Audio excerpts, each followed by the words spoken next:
Crime report India में आपका स्वागत है। मुंबई से खबर। मुंबई में 703 किलो एमडी ड्रग्स बरामद हुआ। ड्रग्स की अंतर्राष्ट्रीय बाजार में कीमत 1400 करोड़। मुंबई के नाला सुपारा इलाके में यह ड्रग्स जब्त की गई है। पहला आरोपी गोवंडी से गिरफ्तार किया गया, बाद में 4 और आरोपी को पकड़ा गया। खुद ड्रग्स बनाता था मुख्य आरोपी। 29 मई को एएनसी की वर्ली यूनिट ने मामला दर्ज किया था, जिसके बाद यह छापेमारी हुई और अब जाकर इसमें कामयाबी मिली है, गिरफ्तारी हुई है। सुनील सिंह है हमारे साथ इस बारे में ज्यादा बात करने के लिए। सुनील, क्या यह संभव है कि ड्रग्स कोई घर में खुद बना रहा हो, वो भी इतनी बड़ी मात्रा में, जिसकी अंतर्राष्ट्रीय बाजार में इतनी कीमत हो?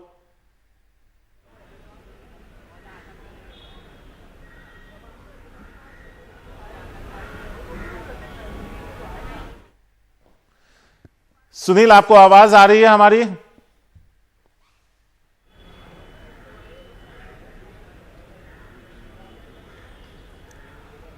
सुनील, क्या सुन पा रहे हैं आप हमें? यहां आपको बता दें कि एक ड्रग्स का बड़ा जखीरा बरामद हुआ है, करीब 703 किलो, जिसकी अंतर्राष्ट्रीय बाजार में कीमत करीब 1400 करोड़। पहले एक शख्स गिरफ्तार किया गया, उसके बाद 4 और शख्स को गिरफ्तार करने में कामयाबी मिली है। तो एक तरीके से एक बड़ी कामयाबी। एमडी सिंडिकेट के 5 आरोपी अब तक गिरफ्तार हो चुके हैं। तो ये हम आपको उसी की तस्वीरें दिखा रहे हैं। सुनील सिंह है हमारे साथ इस बारे में ज्यादा बात करने के लिए। सुनील, एक बड़ी कामयाबी।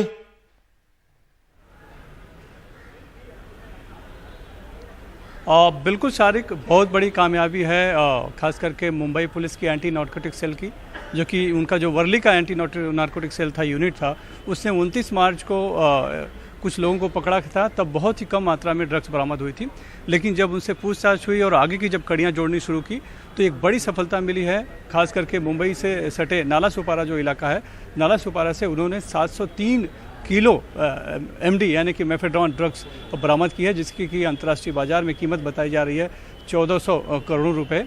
और जो शख्स गिरफ्तार किया गया है उसके बारे में पता चला है कि वो ऑर्गेनिक केमिस्ट्री में एमएससी है और वो खुद ही एमडी ड्रग्स जो है कि बनाया करता था और बनाकर दूसरों को मुंबई और आसपास के जितने एमएमआर रीजन है सभी जगह सप्लाई किया करता था। इसके लिए वो सोशल मीडिया जो के प्लेटफॉर्म्स है उसका इस्तेमाल किया करता था और कोड वर्ड के जरिए अपने, जैसे इंस्टाग्राम के जरिए या बाकी जो ट्विटर के जरिए सब जगह वो अपनी डिटेल्स देता था और कोड वर्ड के जरिए उनसे सभी लोगों से कॉन्टेक्ट करके उन्हें सप्लाई किया करता था।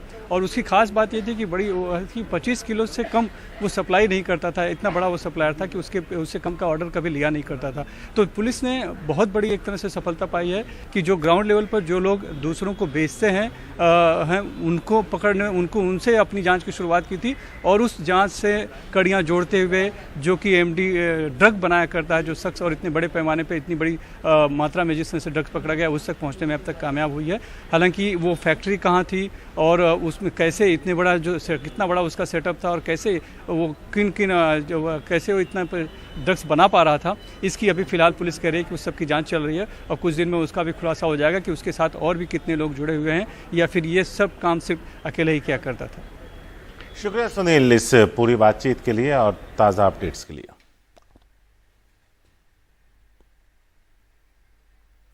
तो यहां आपको बता दें कि एक बड़ी कामयाबी, वो शख्स खुद बनाता था और 25 किलो से कम का ऑर्डर लिया नहीं करता था, इसलिए उसके यहां से जो बरामदगी हुई है वो करीब 703 किलो। मेरठ एसओजी की टीम ने दवा बाजार में छापा मारा। 1 करोड़ के नकली फूड सप्लीमेंट्स और शक्तिवर्धक इंजेक्शंस बरामद किए गए।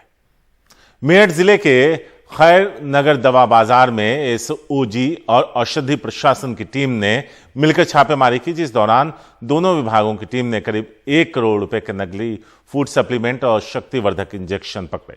यह दुकानदार अपने ग्राहकों को अमेरिका और रूस समेत अन्य देशों की बड़ी कंपनियों के नाम के आधार पर उन्हें फर्जी तरीके से बेच देता था। अब इन सभी दुकानदारों पर कार्रवाई की जाएगी। साथ ही इस मामले में पुलिस ने कुछ लोगों को गिरफ्तार भी किया है। रविश रंजन शुक्ला है हमारे साथ। रविश, क्या थी खबर, वो हमने दर्शकों को बताया, एक बार आप फिर दर्शकों को डिटेल बता दें और यह भी बता दें कि इस तरह के नकली सप्लीमेंट से और नकली इंजेक्शन से सेहत पे कितना असर पड़ता होगा, कुछ जानकारी? आज देखिए शारिक, जो मेरठ का खैर बाज़ार है, यहाँ पर जो नकली सप्लीमेंट ये लोग बेच रहे थे, तो उसको कई सारे लोगों ने ख़रीदा और जब उसके साइड इफ़ेक्ट होने लगे तो फिर उस रैपर को, उस बॉक्स को वो लोग लेकर गए और कंपनियों से शिकायत की। तब जब कंपनी ने अपने स्तर पर पता लगाया तब ये पता चला कि ये कंपनी के मूल प्रोडक्ट हैं ही नहीं हैं और ये नकली बनाकर बड़ी तादाद में आसपास के ज़िलों में भी बेचे जा रहे थे। तो बड़ी बड़ी कंपनियों ने मेरठ की पुलिस को ये शिकायत किया कि उसके जो ब्रांड हैं वो नकली बाज़ार में बड़ी तादाद में बेचे जा रहे हैं, तो इस पर कार्रवाई किया जाए। तो इसी शिकायत के आधार पर जब लोगों से पूछताछ की कि आपने प्रोडक्ट कहाँ से ख़रीदा है, तब उन लोगों ने बताया कि खैर बाज़ार के इन दुकानों से उन्होंने ख़रीदा है। उन दुकानों पर कल शाम को, देर शाम को छापा मारा पुलिस ने। फिर पता लगा कि ये लोग घरों में इस नकली सप्लीमेंट और इंजेक्शन को जो है वो तैयार करते थे। तो तकरीबन 1 करोड़ से ज़्यादा की जो नकली दवाएं हैं, जो सप्लीमेंट्स हैं, वो पुलिस को मिली हैं और इसमें 3 लोगों को गिरफ्तार किया गया है। इसमें ये लोग जो रैपर है उसको छपवाते थे फर्जी तरीके से। इसके बाद ये कौन सा प्रोडक्ट उसमें यूज़ करते थे उसका पता लगाने के लिए वहाँ से जो बरामद हुआ है नकली जो सामान, उसको जांच के लिए भेजा गया है और जांच की रिपोर्ट आने के बाद ये पता चलेगा कि आखिर जो साइड इफ़ेक्ट लोगों को हुआ था तो ये क्या चीज़ें उसमें मिलाते थे। तो अब पुलिस का ये कहना है कि ये एक बड़ा गिरोह है। अभी फ़िलहाल 3 लोग इसमें गिरफ्तार किए गए हैं, लेकिन और भी जांच जैसे से आगे बढ़ेगी इसमें और लोगों की गिरफ्तारी हो सकती है। शुक्रिया रवीश इस पूरी बातचीत के लिए और ताज़ा अपडेट्स के लिए। भोपाल में स्वास्थ्य विभाग में काम करने वाले एक क्लर्क के घर पर आय से अधिक संपत्ति के मामले में आर्थिक अपराध शाखा ने छापा मारा। इस दौरान क्लर्क के घर से 80 लाख रुपए और संपत्तियों के कई अहम दस्तावेज मिले। छापे के बाद आरोपी क्लर्क ने जहर पी लिया, उसे अस्पताल में भर्ती कराया गया है।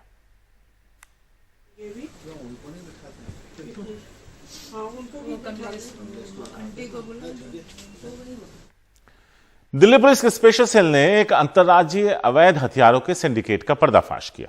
इस सिंडिकेट के एक सदस्य को पुलिस की स्पेशल सेल ने गिरफ्तार किया है, जिसके पास से 12 आधुनिक पिस्टल और 1 दर्जन जिंदा कारतूस बरामद किए गए। पुलिस के मुताबिक राजस्थान के रहने वाले हथियार तस्कर ध्रुव उर्फ पप्पी और उसका गिरोह मध्य प्रदेश से अवैध हथियार लाकर दिल्ली, एनसीआर, पंजाब, हरियाणा और यूपी में सप्लाई करता था।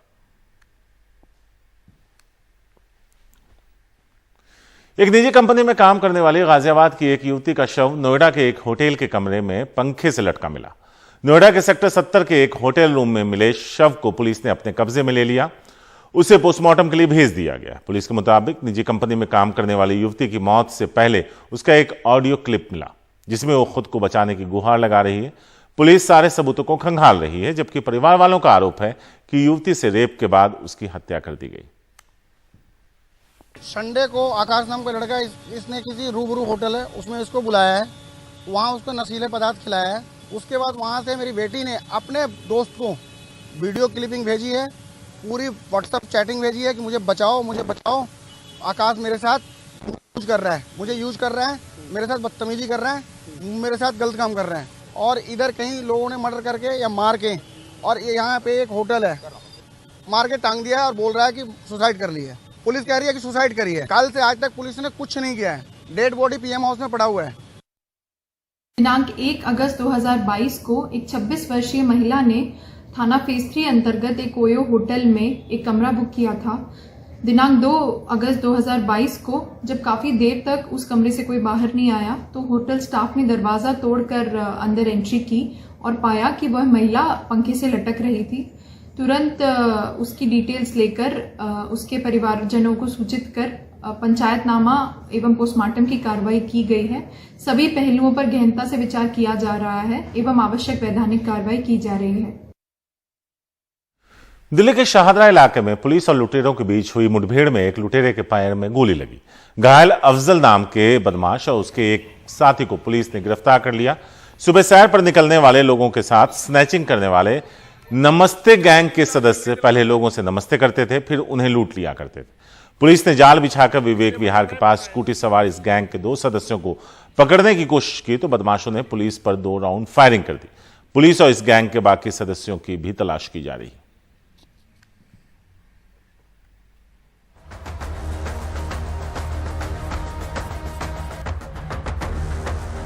15 अगस्त को लेकर आईबी ने एक अलर्ट जारी किया है। लश्कर और जैश की आतंकी साजिश को लेकर अलर्ट है। लॉजिस्टिक्स मदद देकर आईएसआई कराना चाहती है धमाके। कई बड़े नेता, बड़े संस्थान आतंकियों के निशाने पर हैं। 15 अगस्त पर सख्त एंट्री नियम लागू करने की सलाह है। भीड़ वाली जगहों पर अतिरिक्त निगरानी की सलाह। यूएवी और पैराग्लाइडर्स का भी इस्तेमाल कर सकते हैं आतंकी। बॉर्डर पर बीएसएफ को चौकन्ना रहने को कहा गया है। मुकेश सिंह सेंगर हैं हमारे साथ इस बारे में ज्यादा बात करने के लिए। सीधे उनके पास चलते हैं। मुकेश, अमूमन अगर देखा जाए तो 15 अगस्त और उसके आसपास जब भी इस तरह से कोई अलर्ट आता है तो पहले से मुस्तैद एजेंसियां और मुस्तैद हो जाती हैं। तो इस अलर्ट के बाद तो ज्यादा मुस्तैदी दिखानी पड़ेगी या फिर दिखाने की कवायद हो रही होगी? जी शारिक, बिल्कुल। अगर आप देखें तो बीते 10-15 दिनों में लगातार जो दिल्ली पुलिस है वो सुरक्षा के लिहाज से मॉक ड्रिल्स कर रही है। चाहे बाजार हो, मॉल्स हो, रेलवे स्टेशन हो, बस अड्डे हो, तमाम जगहों पर सिक्योरिटी मॉक ड्रिल किया जा रहा है, जिससे कि दिल्ली पुलिस के अलावा जो बाकी एजेंसियां हैं उनका रिस्पांस टाइम क्या है उसकी जांच की जाए। जो नया अलर्ट आया है इसके हिसाब से जो लश्कर तैयबा और जैसे मोहम्मद के आतंकवादी हैं वो दिल्ली में जो बड़े संस्थान हैं या जो नेता हैं उनको निशाना बना सकते हैं और साथ में 15 अगस्त के मौके पर लाल किले पर भी हमला कर सकते हैं। तो सिक्योरिटी जांच ज्यादा तेज करने के लिए कहा गया है और अच्छी तरह से करने के लिए कहा गया है और बीएसएफ को भी अलर्ट किया गया है, क्योंकि ये भी कहा जा रहा है कि पैराग्लाइडर से भी या ड्रोन से आतंकवादी जो है वो हमला कर सकते हैं।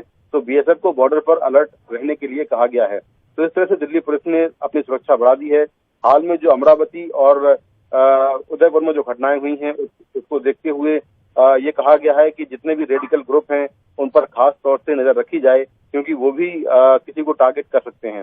तो दिल्ली पुलिस ने तैयारी पूरी कर ली है और तमाम जगहों पर सुरक्षा के पुख्ता इंतजाम किए जा रहे हैं, चाहे वो बाजार हो, मॉल्स हो, बस अड्डे हो या बड़े संस्थान हो। इन सभी जगहों पर सुरक्षा के पुख्ता इंतजाम किए जा रहे हैं। मुकेश, आप लंबे वक्त से इन मौकों पर कवर करते रहे हैं, पहले से ही काफी अलर्ट पर होती हैं एजेंसियां। हाँ शारिक, बिल्कुल। जो एजेंसियां हैं वो अलर्ट पर रहती हैं, लेकिन फिर भी अगर कोई स्पेसिफिक इनपुट होता है तो जो खुफिया एजेंसियां हैं वो दिल्ली पुलिस से शेयर करती हैं, ताकि उस पॉइंट पर भी जो पुलिस है वो थोड़ा ध्यान रखे कि अगर कोई खास कोई संगठन कोई निशाना बना रहा है या किसी को टारगेट करने की फिराक में है तो इस तरह के इनपुट शेयर किए जाते हैं और फिर एक्स्ट्रा प्रिकॉशंस लिए जाते हैं उस हिसाब से। तो दिल्ली पुलिस अभी एक्स्ट्रा प्रिकॉशंस ले रही है ताकि कोई भी घटना दिल्ली में ना होने पाए। जी शुक्रिया मुकेश इस पूरी जानकारी के लिए। तो इस अलर्ट के बाद और मुस्तैद दिल्ली की सुरक्षा एजेंसियां। उमेश कोले हत्याकांड मामले में एनआईए ने 2 और आरोपियों को गिरफ्तार किया है। पकड़े गए आरोपियों के नाम मुस्तफिक अहमद और अब्दुल अरबाज सलीम है। मुस्तफिक पर हत्याकांड को अंजाम देने और आरोपियों को भगाने में फंड जमा करने का आरोप है, जबकि अब्दुल पर फरार आरोपियों को छुपाने के लिए जगह देने का आरोप। इन 2 गिरफ्तारियों के बाद अब तक इस मामले में 9 आरोपियों की गिरफ्तारी हो चुकी है।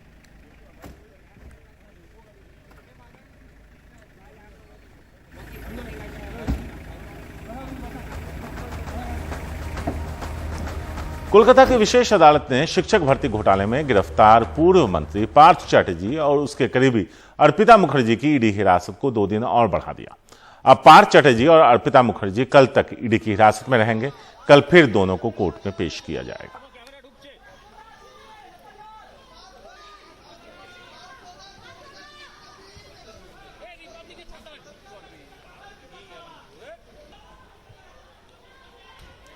तेलंगाना की राजधानी हैदराबाद में एक पति ने एक 23 साल के युवक की हत्या कर दी। पुलिस के मुताबिक आरोपी को शक था कि मृतक और उसकी पत्नी के बीच प्रेम संबंध था। पुलिस ने मामला दर्ज कर छानबीन शुरू कर दी है। पुलिस के मुताबिक मृतक के परिजनों ने पहले ही उसकी गुमशुदगी की रिपोर्ट दर्ज करवाई थी।